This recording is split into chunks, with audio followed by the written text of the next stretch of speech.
Oh, we're live now. Oh, we are live now. Ooh. All right. Our mics work? We didn't even do a mic check, producer. We're good. Welcome back, everybody, to post-game reactions from the Class 3A quarterfinal round. We just finished watching the Valley Centennial game, which went into double overtime and a shootout. But before we get into that, let's just quick talk about some of these other games that have been going on. Yeah, I think before we start, this will be brought to you by Keener Zener PLC, law firm down in the East Village. Check them out on the web at keenerzener.com. Join our here's our next shameless plug, since hopefully we got a lot of people watching and listening. Supporters Club, $20 for the year. Had a few more this past 10 days. Ben, I don't know if I told you about, but you get a scarf, coasters, stickers, magnet, pint glass, and if you show up this weekend, maybe even a pint. Right on. We'll have to get the fulfillment team on that. Get those things out.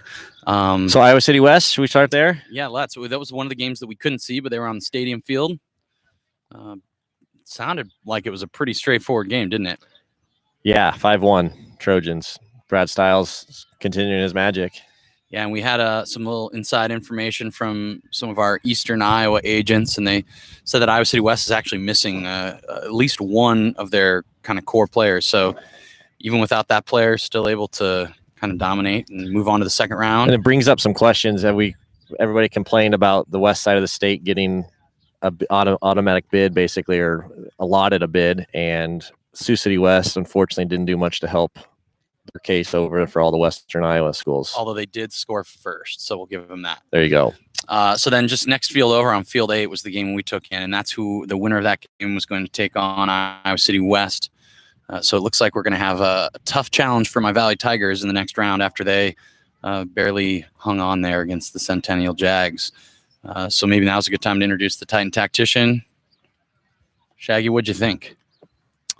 It's a fun day.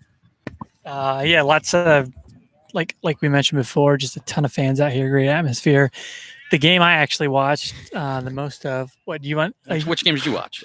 Well, he was staying over and watching with his back to the Ankeny Valley game. Well, then we're not going to talk to you about that, Titan Tactician. All right. Let's just quick talk about Valley Yankee then. So Blake and I have very, very much focused on this game.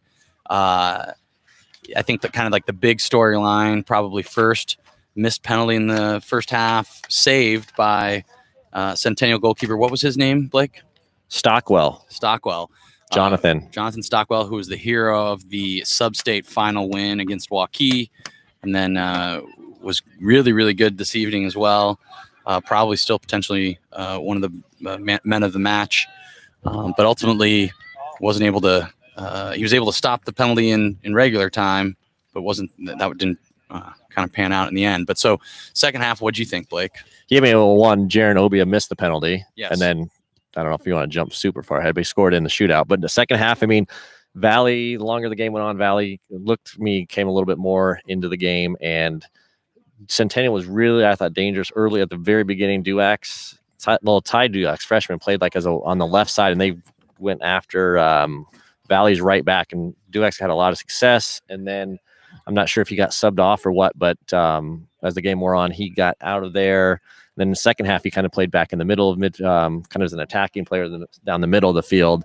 And again, Centennial didn't have as much of the ball, I don't think, there in the second half as they did the first 15, 20 minutes. Well, and I may not have watched the whole game, but you can't forget number 2 for Centennial, right? I thought he was man of the match. I mean, they had clearly, before there was the red card, the Duax and Brazo had clearly had him instructed to mark Jaron. And even when Centennial had the ball, he was always within probably 5 yards of Jaron until the red card happened. And what a game he had. He had an answer for everything that Jaron got, and then other players as well. We've buried the lead there a little bit because you mentioned a red card, so we should probably talk about that. Matt, as a former referee, what did you think about that call? Did you see the foul? So I didn't see the foul, but I thought it was a bad call. No. Well, it's bad for the game, right? I didn't see the call. It was one of those challenges. What I heard is 2 players go up, and of course the referees are kind of trying to crack down on elbows up and I guess what I heard was head-to-head contact, but some sort of forearm to the head or something like that. What I did see is that the referee needed some assistance from his fourth official to, I think, end up sending the player off. So I don't know who saw it, or if the referee saw it and was just looking for some assurance or not. But may have been the right call, may not have been the right call. The referee did a really nice job for the whole game, so I think you've got to give him the benefit of the doubt there. But not good for the game. Like that was a game in the quarterfinal in the state game where you want to see the game end 11-11. You give all sorts of talking points to the game that just that you don't want to be a part of the game. But in the end, like the referee's out there to make decisions, so he had to make one. He made the decision, and even after the red card, Centennial still had chances to win it. In fact, it sort of felt like they grew in the game a little bit. What did you think of the second half, Ben? Well, I didn't think Valley created much. Now, I guess we did see some chances late, but like you said, the Centennial, their defense was they were running ragged. I mean, they were just working really hard, throwing their bodies at everything.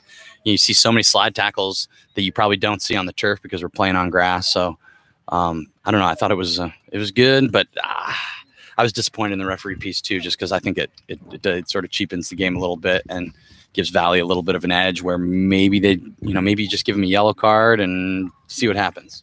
But I don't know. I saw the ref then run over and holler at the coaches as well, and it looked like he wanted to go to that red card again. And we pulled it out. Yeah. Later in the second half, he pulled out his red card. Was on the opposite side of the field, wasn't it? And he ran 60 yards on the sprint. Yeah. So I don't know. It makes you wonder if what was going on, or maybe he was warranted. Maybe the Jaguar staff was out of control. Well, I saw that. I mean, he got called over by his assistant, and I actually think he went past it looked to me like he went past the coaches and went to the players, something like that. So someone probably, a high school kid, someone probably popped off at the linesman and probably deserved it, in my opinion. Yeah, fair enough. And I actually thought the referees did a really nice job for that whole game. But this is the name of this is sport in high sort of stakes game.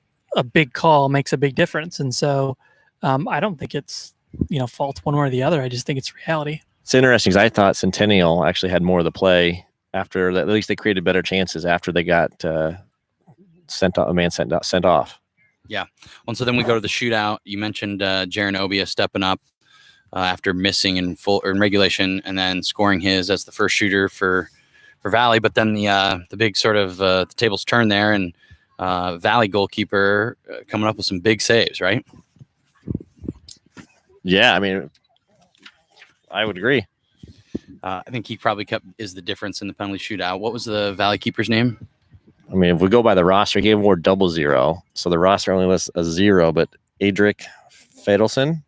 Looks like we could use the pronunciation guide on that one, couldn't we? Yeah, Aziz, get on that. Driver, get on that. Well, what's interesting too, I mean, we saw Valley play in the sub-state final, right? And I remember we were chatting with one of the parents on Valley, and he actually indicated that the goalkeeper had a broken finger just a week ago. So obviously, assuming there's not been a miracle to take place, he's probably still got a broken finger. So for him to step up and save some penalties and be the difference, that's quite an accomplishment. Yeah, for sure. So Valley will go on and take on Iowa City West, another coaching product of Aziz Safar. Brad Stiles is a Valley Tiger way back when, and so the Iowa City West coach will face off against his former leader in Aziz. What happened on the other side of the bracket? So Matt, you watched a lot of the Prairie Pleasant Valley game, which I know. I think that was our first real upset of the 3A matchups. Yeah, and it was a pretty good game. So the final scoring line was 1-0, and so I watched pretty much the entire game. Prairie started out; they played in a 4-3-3. They're very technical players, very skillful players, and it seemed like they would sort of get the ball and then just sort of move up the field and control the pace of the game. And I actually thought in the first 10 or 15 minutes, if someone was going to score, it was going to be Prairie. But to be fair to Pleasant Valley, and give credit to the team and credit to the coach, they were a very organized squad. So what they basically looked like they decided to do is play in 4-4-2, but they play with a really tight diamond in midfield. And they basically said, hey, we're going to play 4 versus 3 in midfield against Prairie. And we're not going to worry if the ball goes wide because Prairie's fullback didn't necessarily get up and down the field. They stayed basically behind the halfway line. And the two wingers didn't necessarily have a lot of mobility in terms of coming in midfield. So really what they did was they made it really, really tight and compact in the center of the field and deep around the goal. They stopped. Did we pause here? Oh no, we're still live. You got a low battery though. And so they just made it really difficult for play. And then they just ran and ran and ran. In terms of work ethic, I don't think there's not a team that I don't think worked harder tonight in terms of off the ball. And so they did all credit to them, and they ended up getting a goal. I would call it on the counter. Ball played through midfield. The goal scorer got in behind and just sort of wrong-footed the goalkeeper into the upper left-hand corner of the net. So, Matt, a little bit, it was interesting when I kept watching over because, again, we sat in between the two fields. Game got late. Pleasant Valley would clear the ball and hang back at the top of their own penalty area. It was interesting. Yeah, I mean, they were happy to say, hey, come bring the ball to us and we'll just defend and we'll win the ball. And lots of substitutions. I think what I marked was just in central midfield. I was trying to keep track of the forward, so I just started marking down who was coming in and out of the game. And it was kind of crazy, really. So 6, 7, 8, 10, 11, and 18 all played in central midfield in the second half. And so it's just sort of like a rotation. And so they would just have guys get in there and say, hey, you go defend with 4 in midfield, really tight. If it goes wide, you're chasing the ball. And then we're coming when we get an opportunity, we're going to come and get the integrity of our shape back and defend basically with 8 players in the center of the field and deep.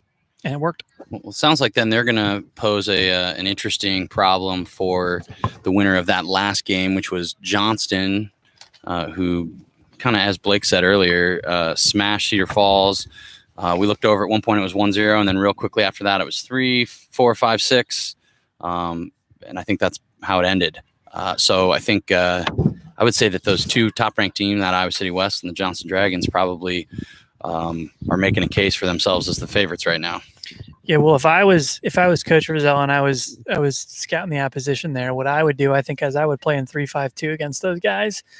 I would keep a player deep because Pleasant Valley's front two, they run a lot, but they don't run together, and they don't necessarily test the back line. They don't stay on the top or the second to last defender. So I would play with a deep guy, play with 3 in the back, play a tight diamond, and then overload midfield with 5 players, and make their tight 4 players really run. And then you got 2 players up top then to deal with their 4. I think that's probably the system that beats them. If Pleasant Valley plays the same, maybe they played that way just against Prairie. You never know. But that might be an interesting sort of way to play against that opposition. But knowing Frizzell, I think he likes to play the same way. He likes to attack the ball, so I doubt he'll change much. But might be an interesting kind of look at tweaking your shape a little bit to deal with the opposition. Yeah, right on. So we'll be back on a Thursday, June 3rd, for some more live action here. We'll definitely be at those 3A matchups. You've got Iowa City West taking on the Valley Tigers. And then on the other side of the bracket, you've got Pleasant Valley as the underdog against Johnston. So we will be back, like I said. Hopefully everybody enjoyed the live action today. And we will, I don't know, what do you got for us, Siebes? Anything to sign us off?